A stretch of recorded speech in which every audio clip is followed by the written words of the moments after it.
My name is Olivia Hamilton, and I'm 35 years old. Have you ever been erased from your own family story? Last week, at my father's retirement gala, the pinnacle of his 30-year career as a prestigious school principal, I was literally kicked out of the VIP table in front of 200 guests. Not for causing a scene, not for being late, but for being just an elementary school teacher who apparently embarrassed the family. While his new stepdaughter, a corporate lawyer, took my seat and my inheritance position on a $5 million education fund board, I stood there shaking, humiliated beyond words. But what happened next? When my quiet, unassuming husband stood up and walked to that microphone, the entire ballroom fell silent. What he revealed about who he really was changed everything in less than 60 seconds. The look on my father's face, the gasps from the crowd, and especially my stepmother's dropped champagne glass. I'll never forget it. If you're watching this, please subscribe and let me know where you're watching from. I'd love to hear if you've ever faced family rejection for not being successful enough. Now let me take you back to that night. The crystal ballroom at the Grandview Hotel sparkled with importance that evening. Crystal chandeliers cast golden light over round tables dressed in ivory linens, each centerpiece featuring white orchids that probably cost more than my weekly groceries. This wasn't just any retirement party. This was Robert Hamilton's grand finale, and he'd made sure everyone who mattered in the education world would witness it. My husband Marcus and I arrived 15 minutes late, thanks to unexpected traffic on the highway. I smoothed down my navy dress, the nicest one I owned, bought 3 years ago for my teaching award ceremony. Marcus looked handsome in his simple black suit, though I noticed him checking his phone more frequently than usual. "Everything okay with work?" I asked as we entered the ballroom. "Just some last-minute details," he said, squeezing my hand. "Nothing to worry about." The room buzzed with at least 200 guests, school board members, principals from across the district, major donors, and even reporters from the local education journal. A photographer was already snapping shots near the stage where a massive banner read, "Celebrating Principal Robert Hamilton, 30 years of educational excellence." My father stood near the entrance in a charcoal Tom Ford suit that probably cost 3 months of my teaching salary. Patricia, his wife of 4 years, glittered beside him in a gold sequined gown, her diamond necklace catching the light with every practiced laugh. They looked like they belonged on a magazine cover. "Olivia!" Dad's voice boomed when he spotted us, though his smile didn't quite reach his eyes. "You made it." "Of course, Dad. Wouldn't miss your big night." Patricia's gaze swept over my dress with barely concealed disappointment. "How nice of you to come. Jessica's been here for an hour already, networking with the board members." Jessica, Patricia's daughter, the successful one. "The traffic was," I started. "No excuses necessary," Patricia cut in smoothly. "Let's get you to your table." As we walked through the crowd, I noticed the local news crew setting up cameras near the stage. Whatever announcement my father planned tonight, he wanted it documented. Marcus's phone buzzed again, and he glanced at it briefly, his expression unreadable. Something about this night felt different. The way Patricia kept smiling, the way my father avoided direct eye contact, and especially the way Marcus kept his phone close, like he was waiting for something. I just didn't know yet that I was about to be erased from my own family's narrative. The place cards at the VIP table gleamed like tiny verdicts. I scanned them twice, then a third time, my stomach dropping with each pass.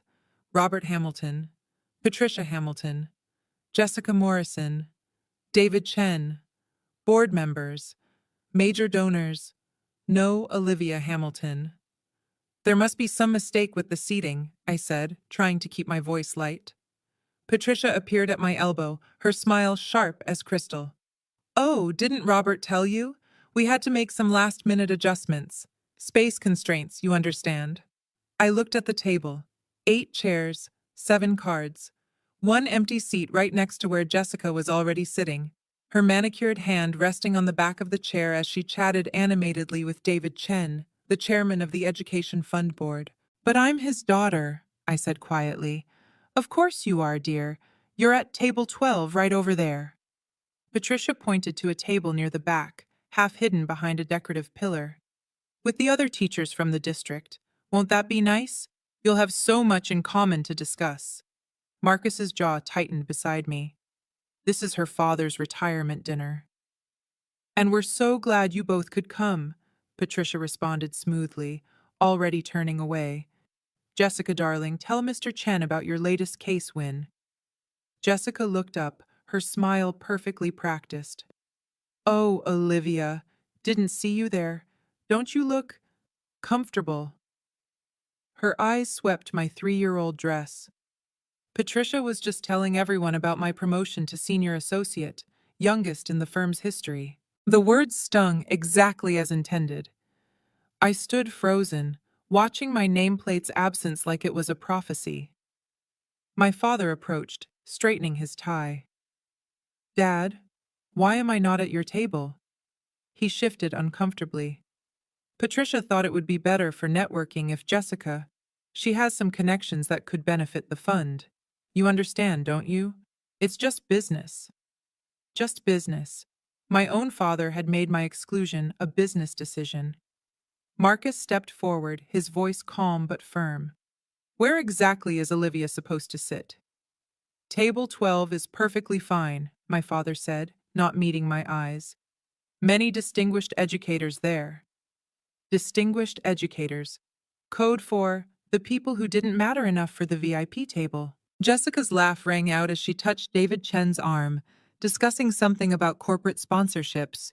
She was sitting in my chair, living my moment, and everyone seemed perfectly fine with it.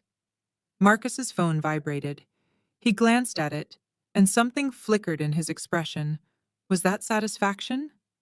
Come on, I whispered, tugging his arm. Let's just go to table 12. But I couldn't shake the feeling that I'd just been demoted in my own family hierarchy.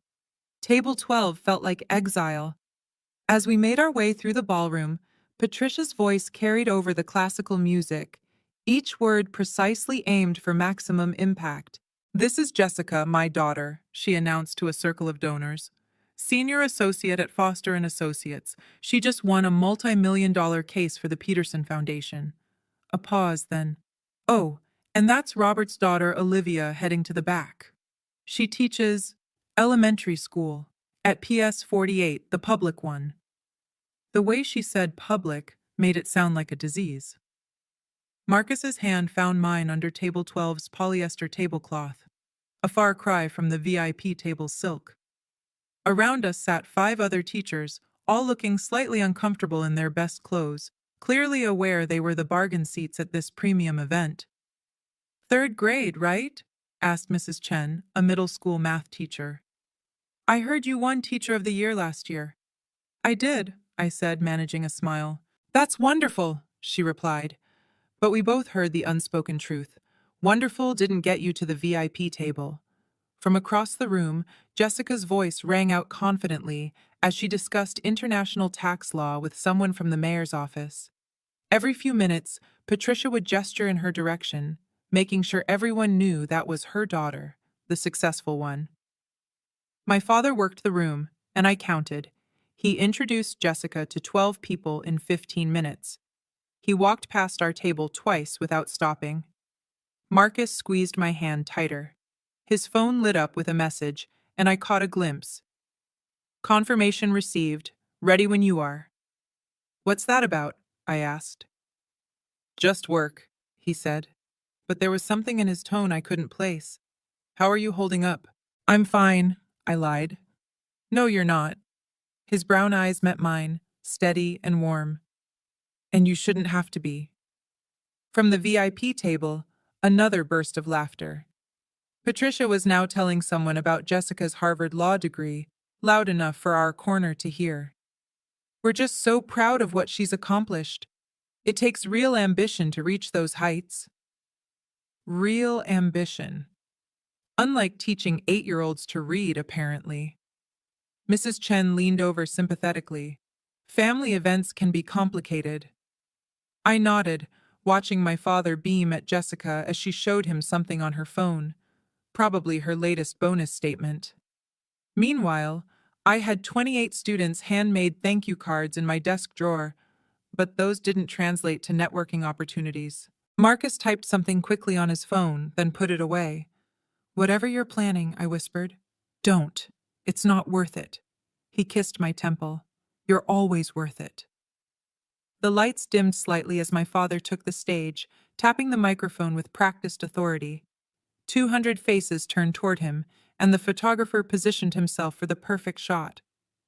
"Thank you all for joining us tonight," Dad began, his voice carrying that principal's authority I'd grown up admiring. "As I stand here, preparing to close this chapter of my career, I'm overwhelmed by gratitude." He launched into acknowledgments: the school board, fellow principals, major donors. Then came the personal section. My heart rate picked.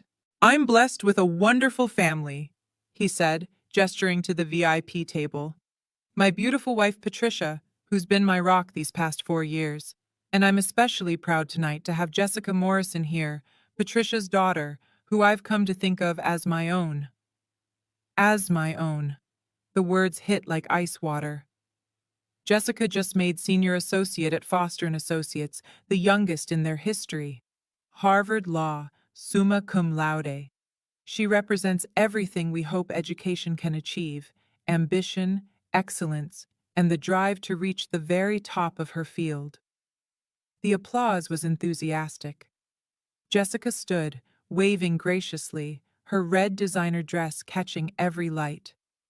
The photographer snapped multiple shots. I waited. Surely now he'd mention, "Family is everything," Dad continued, moving on to thank the catering staff. That was it. His other daughter, the one who'd followed in his footsteps into education, didn't merit a mention. 30 years in education, and he couldn't acknowledge the daughter who became a teacher.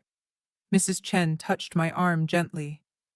"That was expected," I finished, surprised by how steady my voice sounded. But inside, memories flooded back.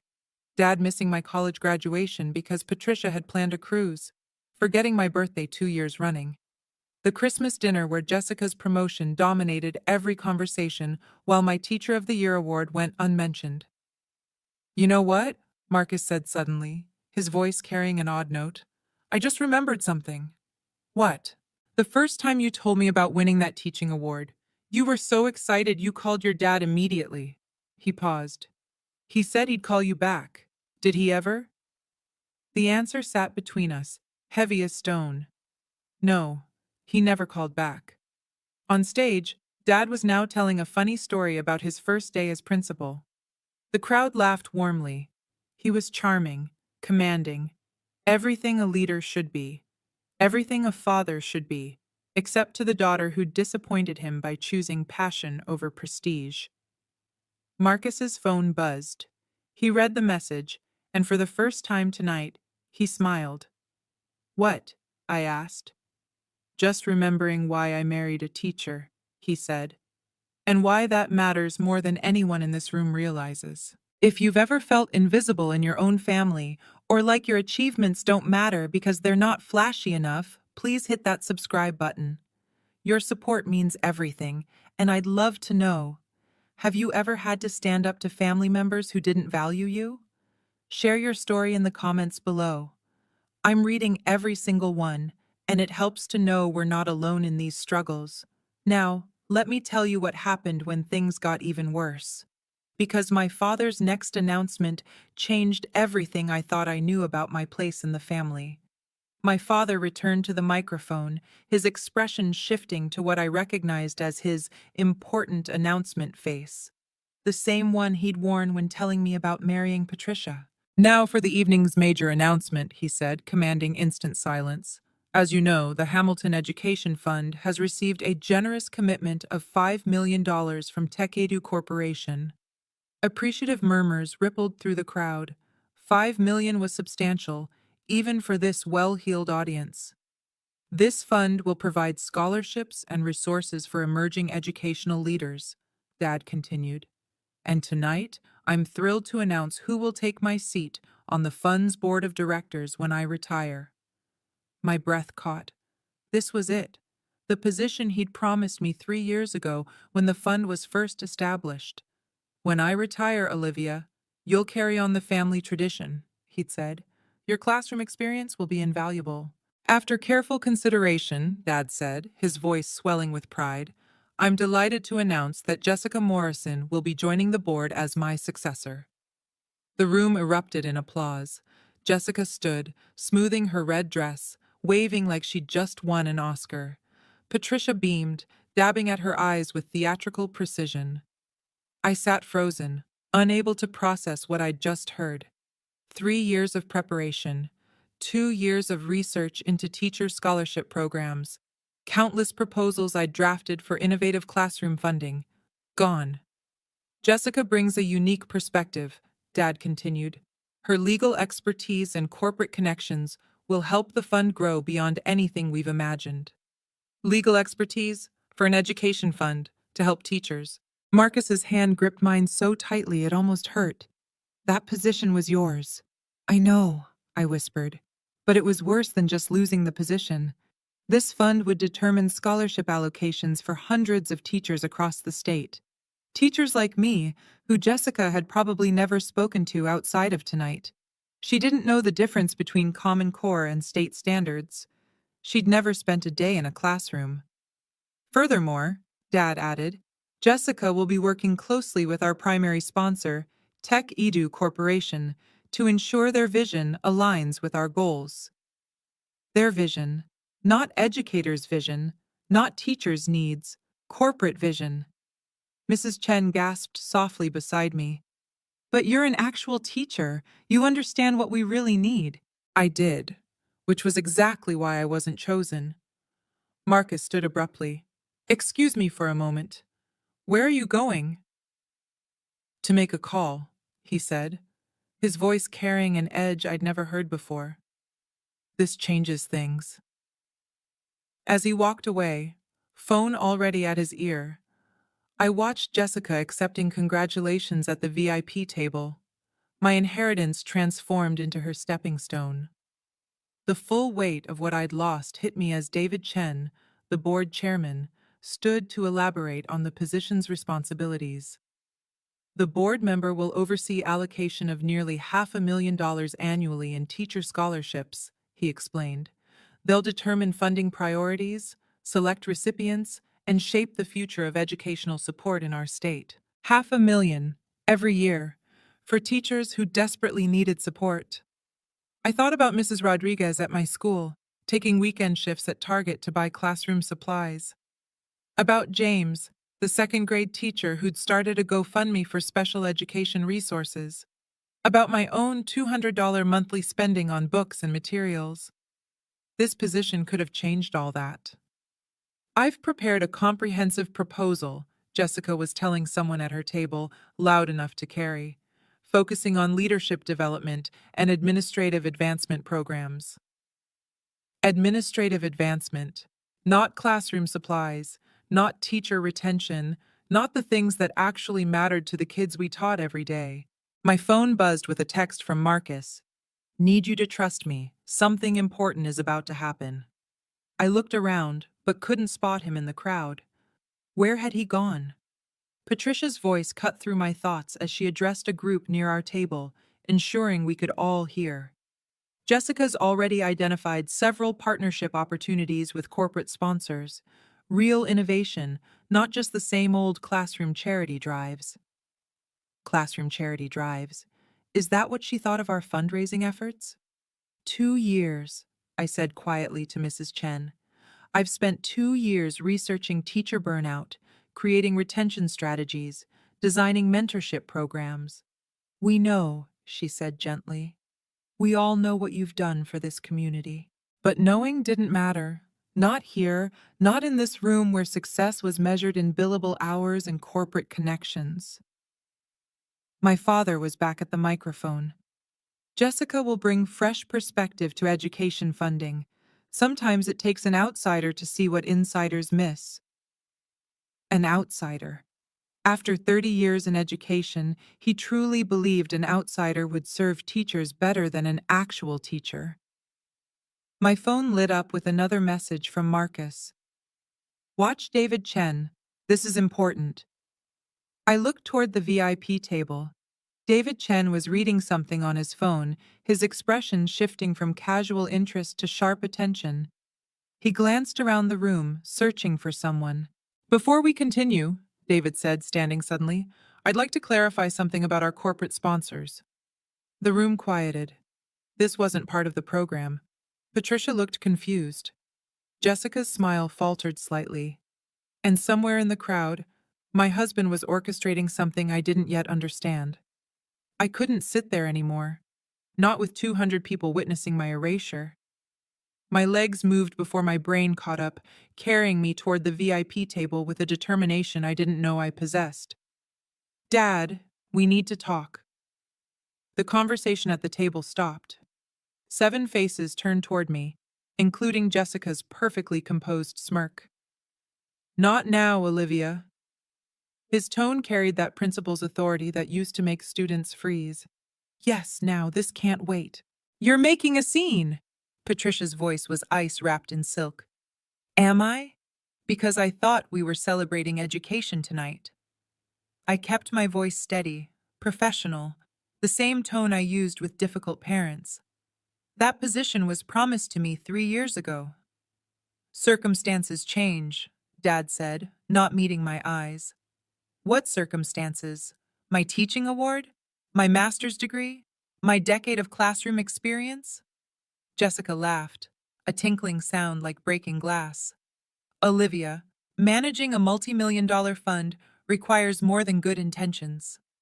You're right. It requires understanding what teachers actually need. Which is why we need someone with real-world experience, Patricia interjected. Real-world experience? The words came out sharper than intended. I teach 28 8-year-olds every day. I buy supplies with my own money. I work 60-hour weeks for $40,000 a year. How much more real does it get? People at nearby tables were turning to watch. Someone had their phone out recording. This is embarrassing, Dad hissed. You need to leave, now. Embarrassing? What's embarrassing is giving an education board seat to someone who's never set foot in a classroom. Security, Patricia called out, raising her hand. 2 security guards started moving toward us. The photographer was snapping pictures. This was it, the moment I became the crazy daughter who ruined her father's retirement. I'm going, I said, backing away. But everyone here should know that Robert Hamilton just chose networking over knowledge, connections over compassion. His legacy isn't education, it's opportunism. Get out. Dad's face was red, his composure finally cracking. You're no longer welcome here. The words hit harder than any slap. No longer welcome. At my own father's retirement. As security approached, a calm voice cut through the tension. That won't be necessary. Marcus appeared beside me, his presence steady as a lighthouse. He addressed the security guards with quiet authority. We're leaving voluntarily. But first, Mr. Hamilton, one question. Dad glared at him. What? Do you know who your primary sponsor actually is? The CEO of Tech Edu Corporation? Of course, some tech executive. What does that? Interesting. Very interesting. Marcus's smile was subtle but unmistakable. Shall we go, Olivia? Something in his tone made everyone pause. The security guards flanked us as we walked through the ballroom, 200 pairs of eyes tracking our humiliation. Someone whispered, Is that his actual daughter? Another person held up their phone, live streaming the spectacle. You're embarrassing yourself, Patricia called out, loud enough for everyone to hear. This is what happens when you can't accept your limitations. I stopped walking, turned back. The entire room held its breath. My limitations? Some people are meant for greatness, Jessica added, standing now, her voice carrying that courtroom confidence. Others are meant for simpler things. There's no shame in being ordinary, Olivia. Ordinary. The word hung in the air like a verdict. Teaching is noble work, Patricia continued with fake sympathy. But let's be honest, anyone can teach elementary school. It takes real talent to succeed in law or business. Anyone can teach. I thought of Tommy, my student with dyslexia, who'd finally learned to love reading. Of Sarah, who'd overcome selective mutism in my classroom. Of the 17-hour days, the differentiated instruction, the child psychology courses, the endless patience required to shape young minds. You're right, I said quietly. Anyone can stand in front of a classroom. Not everyone can teach. There's a difference. Dad stood up at the VIP table, his face burgundy with rage. Security, escort them out now. Robert, David Chen interjected. Perhaps we should stay out of this, David. This is family business. Family business. Being publicly humiliated was family business. The guards moved closer, and one touched my elbow. Ma'am, we need you to leave. Don't touch my wife. Marcus's voice was steel wrapped in velvet. The guard immediately stepped back. Or what? Dad challenged. You'll both leave? Please do. Jessica's announcement is the only one that matters tonight. Marcus pulled out his phone, typed something quickly. You're absolutely right, Robert. Jessica's announcement does matter. In fact, it matters to quite a few people. What's that supposed to mean? Patricia demanded. You'll find out. Marcus pocketed his phone. David, you might want to check your email. I just sent you something important. David Chen frowned, pulling out his phone. His eyes widened as he read. What did you... Dad started. Nothing that wasn't already in motion, Marcus said calmly. Olivia, let's go. We don't need to be here for what happens next. As we walked toward the exit, I heard David Chen's urgent voice. Robert, we need to talk. Now. The last thing I saw was my father's confused face as David Chen showed him something on his phone, and Patricia's perfectly composed expression beginning to crack. We were almost at the ballroom doors when Marcus stopped abruptly. Actually, I've changed my mind. He turned back toward the room, his stride purposeful. I'd never seen him like this. Usually my husband was the quiet one, content to support from the sidelines. But something had shifted. Marcus, what are you doing? Something I should have done the moment they changed your seat. He walked straight to the stage, taking the stairs two at a time. Excuse me, Mr. Hamilton, Marcus said into the microphone, his voice carrying that same calm authority I'd heard him use on conference calls. One quick question before we go. Dad looked ready to explode. Get off that stage. Just one question. You mentioned Tekadu Corporation is providing $5 million to your fund. That's quite impressive. Do you know much about Tech-Edu? What kind of question is that? Patricia shrieked. Security! But David Chen raised his hand, stopping security. Let him speak, Robert. This is relevant, Marcus continued, unruffled. Tech-Edu specializes in educational technology for underserved schools. They, believe every child deserves quality education regardless of zip code. He'd said we. Fascinating company history, actually, Marcus continued conversationally. Founded 5 years ago by someone who watched his mother struggle as a public school teacher. She spent her own money on supplies, worked weekends without pay, never got the recognition she deserved. Sound familiar? The room was dead silent now. Even the catering staff had stopped moving.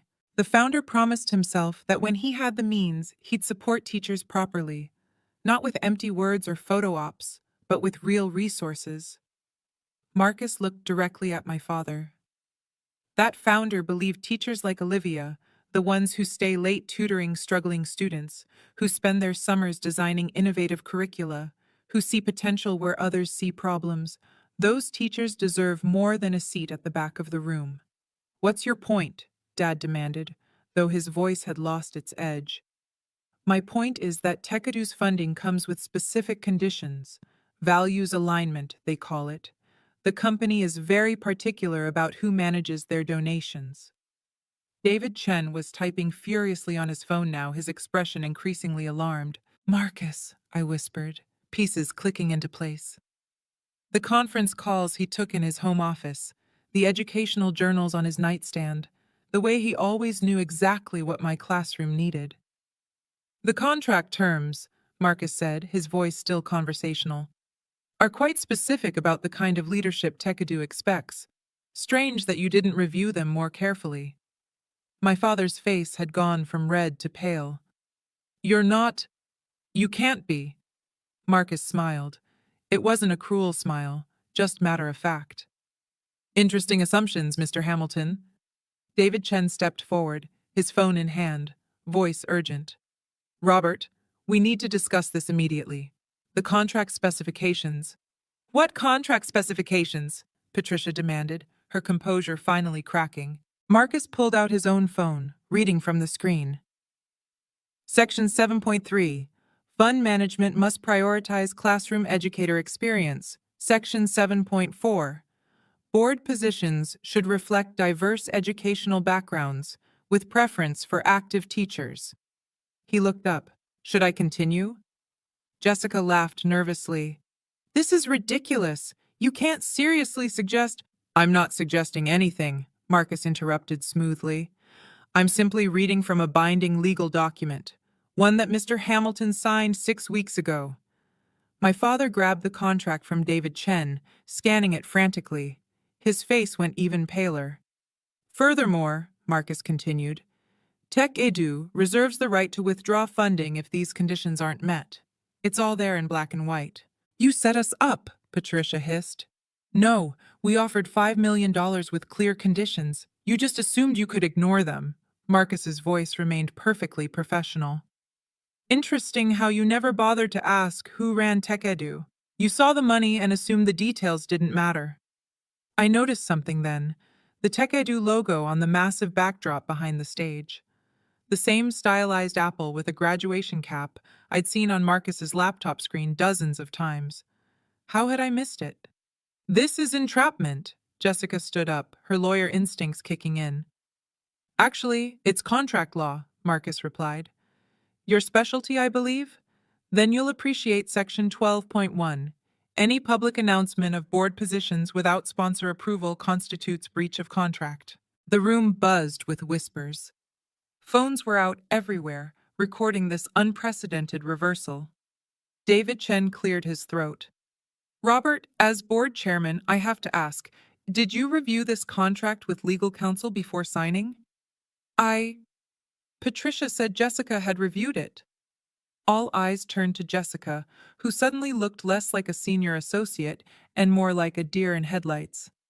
I skimmed it. It seemed standard. Skimmed. David Chen's tone could have frozen water. A $5 million contract and you skimmed it. Marcus stepped back from the microphone. Mr. Chen, I believe you have some decisions to make about the fund's leadership. We'll await your response. As he walked back toward me, the room erupted. David Chen was calling an emergency board meeting. Patricia was screaming at Jessica. My father stood frozen, staring at the contract like it might disappear if he looked hard enough. And on the backdrop behind them all, the Tech Edu logo seemed to glow a little brighter. Are you still with me? If this story resonates with you, please take a second to like this video. It really helps more people find these stories. And if you're wondering what Marcus is about to reveal, trust me, you won't want to miss this next part. Have you ever had someone stand up for you when you couldn't stand up for yourself? That moment when someone you love shows you just how valued you really are? Let me know in the comments. Now here's where everything changed, where the truth finally came out in front of everyone. Patricia's composure shattered completely. She grabbed the microphone from the podium, her voice shrill with desperation. This is manipulation. This man, she pointed at Marcus, has been deceiving us all, hiding who he was. Olivia probably planned this whole thing. Planned what? I asked, finding my voice. Planned to be humiliated at my father's retirement? Planned to be told I'm an embarrassment to the family? You are an embarrassment. Patricia's mask finally slipped entirely. A teacher making $40,000 a year, driving a 10-year-old Honda, shopping at Target. Do you know how it looks when Jessica and I have to explain you at country club events? The room gasped collectively. Someone whispered, "She actually said that out loud." "And you," Patricia turned on Marcus, "pretending to be some nobody when you're—" "When I'm what?" Marcus asked calmly. "A successful man who loves his wife, who's proud that she shapes young minds, who thinks her work matters more than any corporate deal." Jessica grabbed the microphone from her mother. "This doesn't change anything. I have the qualifications, I have the connections." "You have no experience with education," I said, stepping forward. "Name one educational theory, one classroom management technique, one learning disability accommodation." Silence. "That's what I thought." "Experience doesn't matter when you have talent," Jessica snapped. "Some people are born leaders. Others are just teachers." Just teachers. There it was again. My father finally found his voice. "Olivia has always lacked ambition, always settled for less. I tried to push her toward law school, business school, anything with prestige. But she chose this. This. 10 years of dedication reduced to a disappointed this." "You know what?" I said, my voice carrying across the silent ballroom. "You're right. I chose this. I chose to wake up every day and make a difference. I chose to be the person kids run to with their problems. I chose meaning over money." "How noble," Patricia sneered. "And how convenient that your husband's money lets you play teacher without worrying about bills." The accusation hung in the air like poison. Around us, 200 people watched this family implode, their phones capturing every word. "My wife," Marcus said quietly, "has never taken a penny from Tekadu. She doesn't even know the full extent of—" He stopped. "Actually, you know what? It's time everyone knew exactly who deserves respect in this room." He walked back to the stage with purpose, and this time, no one tried to stop him. "Ladies and gentlemen, I have an announcement." Marcus stood at the podium with a quiet confidence I'd seen him display only in our most private moments, when he talked about changing education, about making a difference. The ballroom fell completely silent. "My name is Marcus Hamilton," he began. "Yes, I took my wife's last name when we married. She doesn't know this, but it was because I wanted to honor the only Hamilton who actually understands what education means." My breath caught. He'd never told me why he'd taken my name. 5 years ago, I watched my wife come home crying because she'd spent her entire paycheck on books for her classroom. That same night, she stayed up until 3 a.m., creating individualized learning plans for each of her students. His voice carried across the room with devastating clarity. "That's when I decided to build something that would support teachers like her." "Every CEO in this room," Marcus continued, his gaze sweeping the crowd, "every lawyer, every successful person here, we all started with a teacher. Someone who saw potential in us. Someone who stayed after school to help us understand. Someone who believed in us when we didn't believe in ourselves." David Chen nodded slowly, his expression thoughtful. "But we forget them, don't we? We achieve success, and suddenly those teachers become embarrassments. Not impressive enough for our galas, not worthy of our VIP tables." "This is grandstanding," Patricia protested weakly. "No," Marcus replied. "This is truth. Olivia has touched more lives in 1 year of teaching than most of us will in entire careers. Her students write to her years later. Parents credit her with changing their children's trajectories. But tonight, she wasn't good enough for the family table." He pulled out his phone, projecting something onto the screen behind him. It was a photo, my classroom, walls covered with student artwork, achievement certificates, and thank you letters. "This is what real success looks like. This is what actually matters." His voice grew stronger. "And if Robert Hamilton can't see that, if he values networking over knowledge, prestige over purpose, then he doesn't deserve what Tekadu offers." "You can't withdraw funding over personal issues," Jessica called out, her lawyer instincts kicking in. Marcus smiled slightly. "I'm not withdrawing anything over personal issues. I'm withdrawing it over values misalignment. Section 3.2 of the contract. The sponsor reserves the right to redirect funds, if the recipient organization fails to demonstrate commitment to classroom educator support. Redirect? David Chen asked sharply. Redirect where? Marcus looked directly at me, and for the first time that night, his professional mask slipped, revealing pure love and pride. To someone who actually deserves it. I should properly introduce myself, Marcus said, his voice carrying absolute authority now. I'm Marcus Hamilton, founder and CEO of TechEdu Corporation. The ballroom erupted, gasps, exclamations, chairs scraping as people stood for a better view. The photographer's camera clicked rapidly, capturing the moment my father's empire crumbled. That's impossible, Patricia stammered, gripping the table edge. You're nobody. You drive a Honda Civic. You shop at Costco. I do, Marcus agreed. Because I'd rather put money into classrooms than into status symbols. Revolutionary concept, I know. My father had collapsed into his chair, his face ash gray. You've been lying to us for 7 years. I never lied. You never asked. You assumed a quiet man who supported his teacher wife must be unsuccessful. Your prejudice blinded you. Jessica's phone rang. She answered reflexively, her face draining of color as she listened. I understand. Yes, sir. She hung up, looking stunned. That was managing partner Richardson. Foster and Associates wants to discuss the firm's reputation risk. What? Patricia shrieked. The live stream of tonight has already hit 50,000 views, someone called out. It's trending. David Chen stepped forward. Mr. Hamilton, Marcus, as board chairman, I need to know your intentions regarding the fund. Marcus never broke eye contact with my father. TechEdu Corporation is withdrawing all funding from the Hamilton Education Fund, effective immediately. You can't, my father roared, finally finding his voice. We have a contract, which you violated the moment you announced Jessica's appointment without sponsor approval. Your own lawyer should have caught that. He glanced at Jessica. Oh, wait.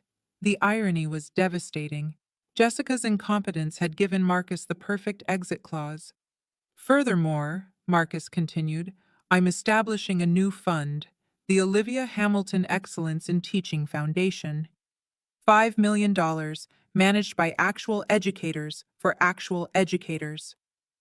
The teachers at Table 12 started applauding. Then Table 11 joined.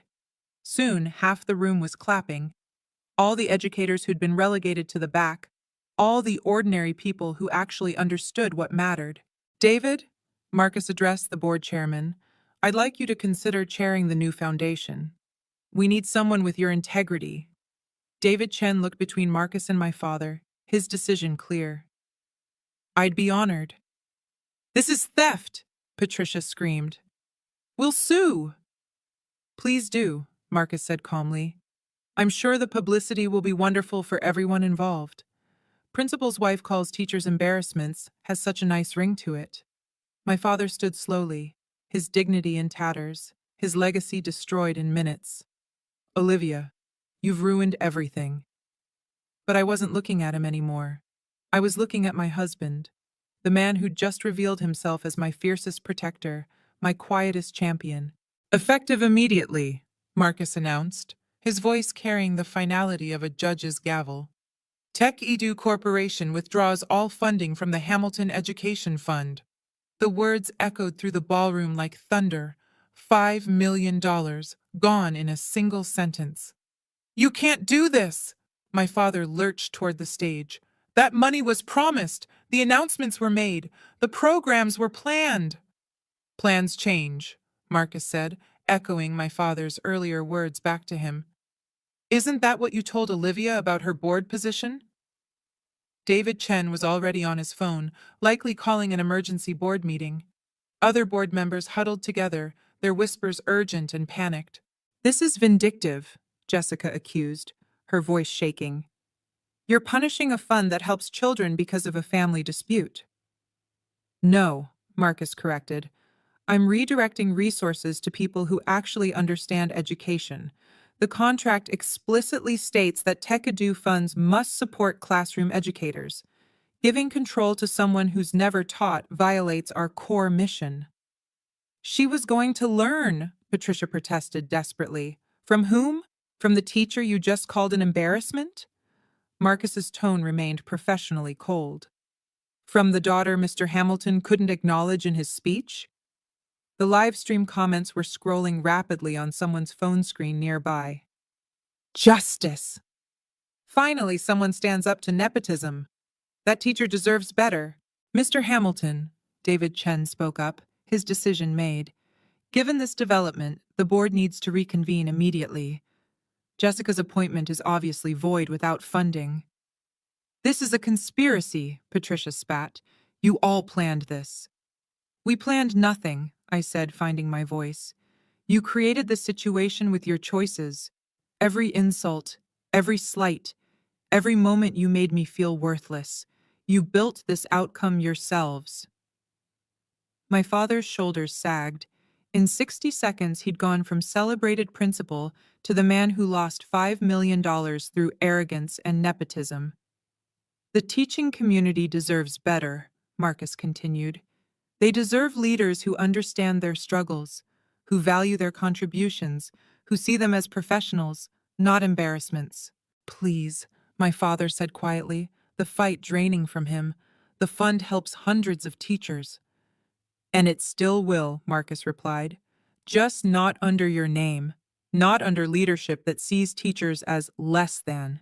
The Olivia Hamilton Foundation will serve the same community with actual respect. A reporter pushed forward. Mr. Hamilton, are you saying this was personal? Marcus considered the question. I'm saying that values matter. If you can't respect teachers, you shouldn't control teacher funding. It's that simple. The security guards who'd almost escorted us out earlier now stood awkwardly, unsure what to do. The power dynamic had shifted so completely, they looked to Marcus for direction. We're done here, Marcus said simply. Marcus returned to the microphone one final time, his presence commanding absolute attention. Before we leave, I want to announce the establishment of the Olivia Hamilton Excellence in Teaching Foundation. His voice carried pride that made my eyes burn with tears. $5 million, dedicated to supporting classroom educators who do the real work of shaping our future. The teachers at table 12 rose to their feet, applauding. Mrs. Chen was crying openly. This foundation will provide grants for classroom supplies, fund continuing education, and offer mental health support for teachers facing burnout. Marcus looked directly at me. It will be chaired by someone who understands what teachers actually need, because she is one. You want me to? I couldn't finish the sentence. If you'll accept, Marcus said softly. Though I should mention, I never told you about Tekadu because I wanted you to love me for me, not for this. I know, I whispered, remembering all the times he'd supported me without fanfare, without recognition, without need for credit. This is outrageous. Patricia's voice cracked with desperation. You can't just create a competing foundation. It's not competing, Marcus corrected. Your fund no longer exists without funding. This is a replacement. David Chen stepped forward. For what it's worth, the board members who actually care about education would be honored to serve under Mrs. Hamilton's leadership. 30 teachers in the room stood up, a wave of movement from the back tables, then support staff, then several parents I recognized. Soon, nearly half the room was standing, all the people who understood what really mattered in education. Additionally, Marcus announced, Tech Edu will match any donation made to the foundation tonight, dollar for dollar. Immediately, phones came out. The head of the local teachers union called out, 10,000 from our emergency fund. 20,000 from the Parent-Teacher Association, someone else shouted. Within minutes, pledges totaling $300,000 filled the air. With matching, we'd raised over $500,000 in addition to the base funding. Jessica stood frozen, watching her carefully planned future crumble. The board position, the prestige, the networking opportunities, all evaporating because she'd skimmed a contract. This won't stand, she said weakly. There are legal implications. You're right, Marcus agreed. Your firm will probably want to discuss how their senior associate missed crucial contract terms that cost a client $5 million. That does have legal implications. Her phone rang again. She looked at the screen and didn't answer. Mrs. Hamilton, David Chen addressed me formally. Would you accept the position of founding chair? I looked at my father, who sat defeated at his VIP table, his grand retirement transformed into public humiliation, then at Marcus, who'd protected me while respecting my independence. I accept. Jessica's phone wouldn't stop ringing. Each call she declined made the next one come faster. Finally, she had to answer. Yes, Mr. Richardson. Her voice was barely audible, but in the hushed ballroom, we could all hear. I understand. Yes, sir. The live stream. I know. Tomorrow morning. Yes, sir. She hung up, her hands trembling. The senior associate who'd strutted in designer heels now looked like a law student who'd failed the bar. They want to discuss damage control, she said numbly. The firm's biggest education client saw the stream. They're reconsidering their representation. What did you expect? Mrs. Chen asked, not unkindly. You publicly insulted an entire profession. Teachers are parents, too. They're voters, they're clients. The reality was sinking in. Jessica hadn't just insulted me. She'd insulted every teacher watching, every parent who valued education, every person who remembered a teacher who'd changed their life. Patricia grabbed her daughter's arm. We'll fix this. We'll issue a statement. We'll say you were misquoted. It's live-streamed, Mom, Jessica said flatly. 50,000 views and climbing. The legal blogs are already picking it up. Lawyer who skimmed multi-million-dollar contract calls teachers worthless. Her phone buzzed with the text. She read it and actually laughed. A broken, disbelieving sound. The State Bar wants to discuss my public conduct. Apparently, demeaning educators violates professional ethics standards. Marcus spoke quietly. Actions have professional consequences. You chose to build your career on stepping on others. Now others are stepping back. This is your fault. Patricia turned on me viciously. If you just accepted your place, her place, Marcus interrupted. Her place is wherever she chooses to stand. And tonight, she's standing as the head of a foundation that will actually help teachers, not just use them for photo opportunities. David Chen cleared his throat. Robert, the board needs your resignation letter by Monday. Given tonight's events, your continued involvement would be problematic. My father didn't respond. He sat staring at the tablecloth, aging years in minutes.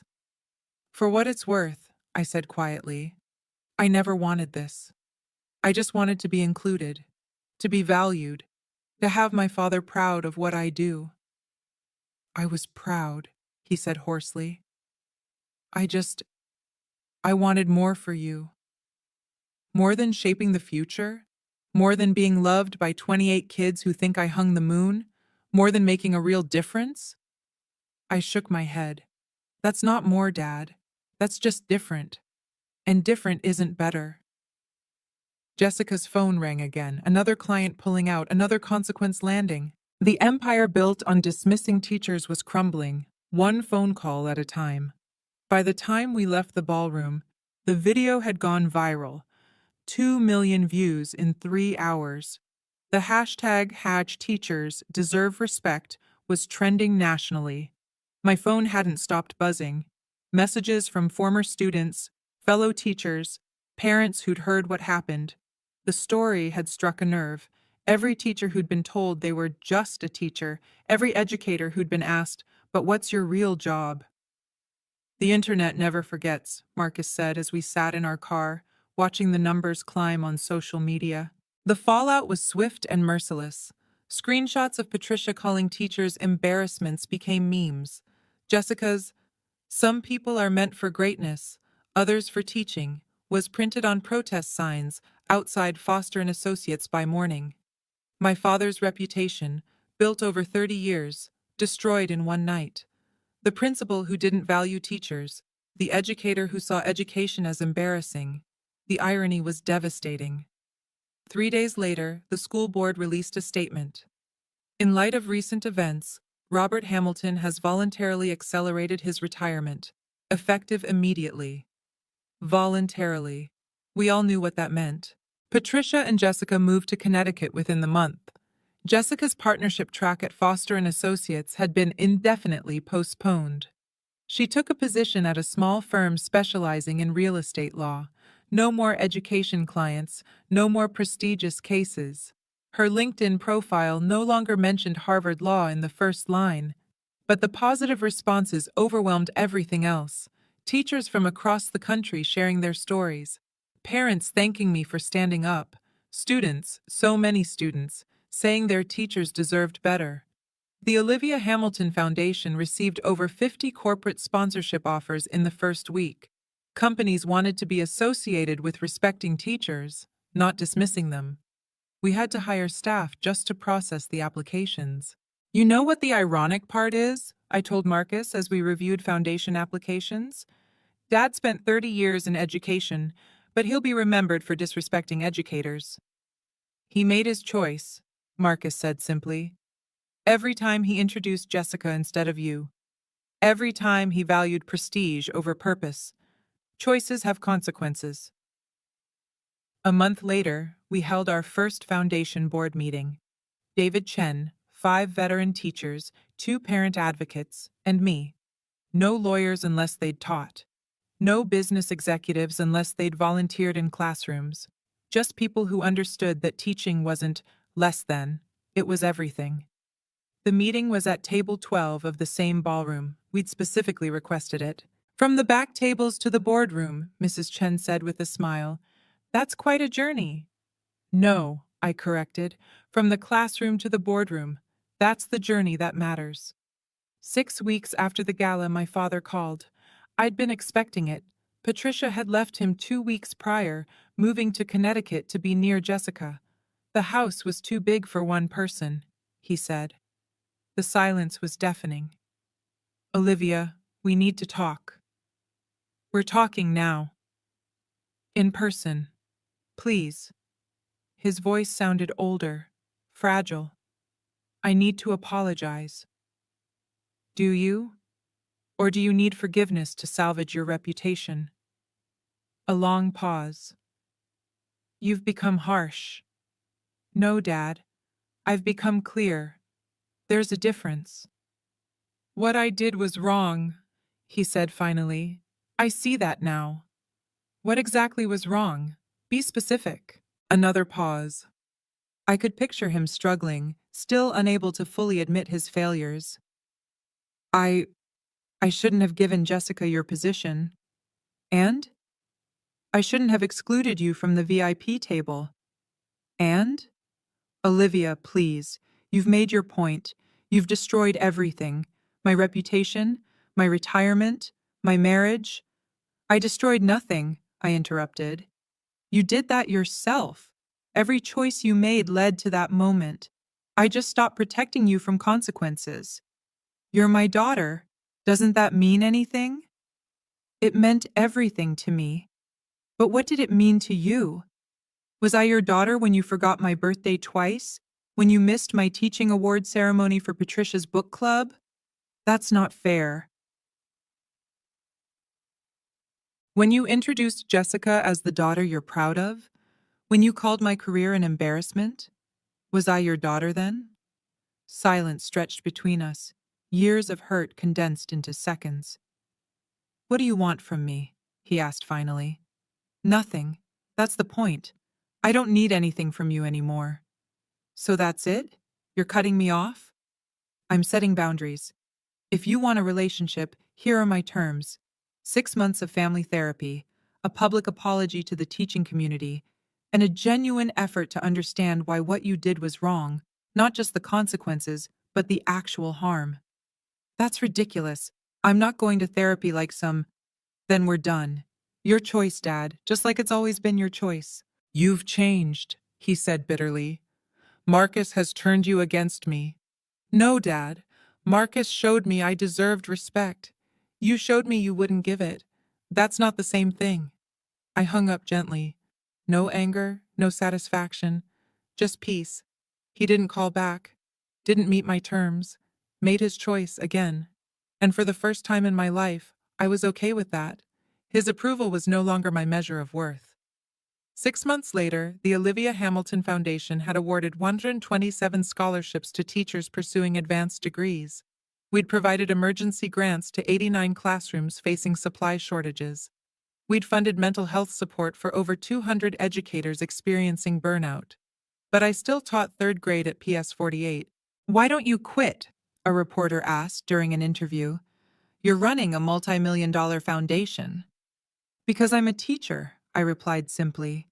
"The foundation exists to support teachers. How can I do that if I stop being one?" Marcus and I had moved nothing about our daily life. We still lived in our modest two-bedroom apartment. He still drove his Honda Civic.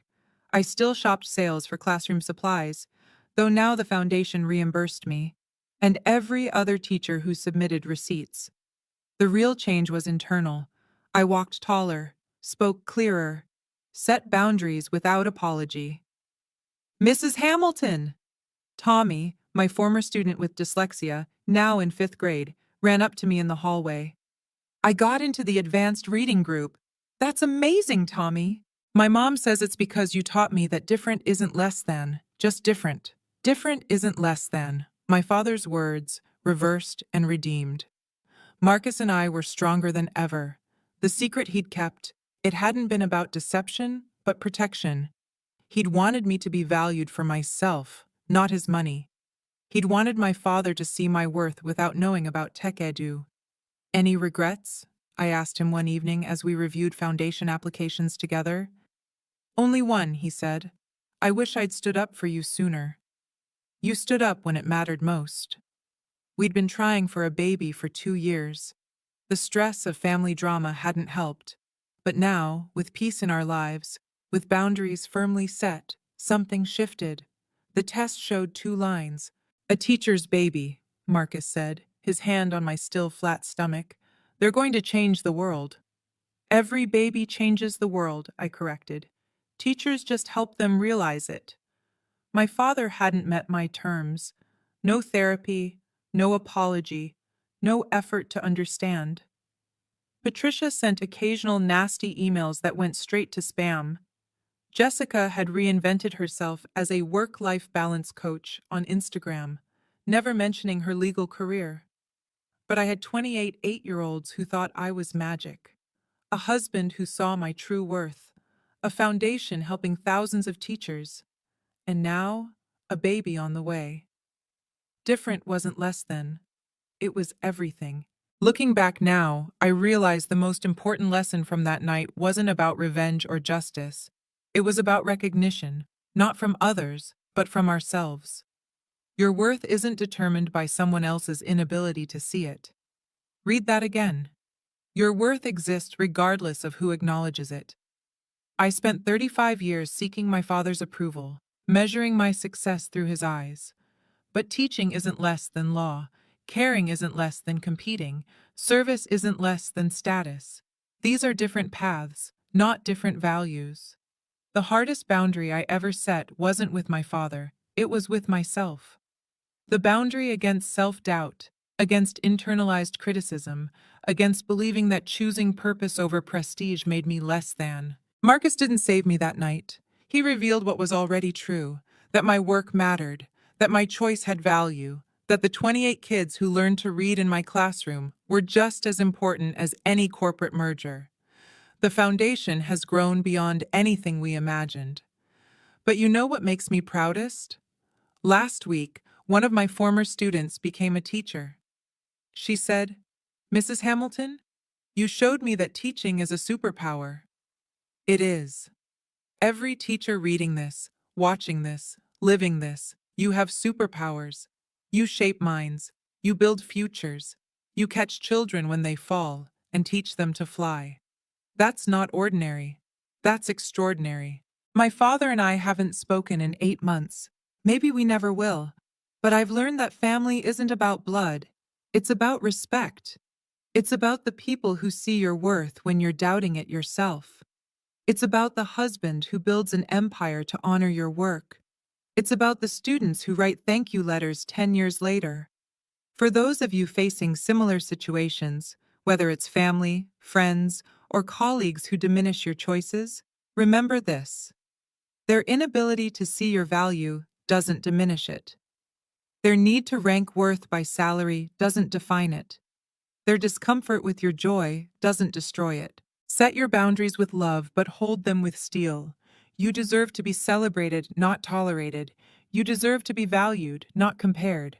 You deserve respect for the path you've chosen, especially when that path serves others. And sometimes, just sometimes, the universe conspires to give you a Marcus, someone who sees you, values you, and when necessary, reveals the truth about your worth to the world.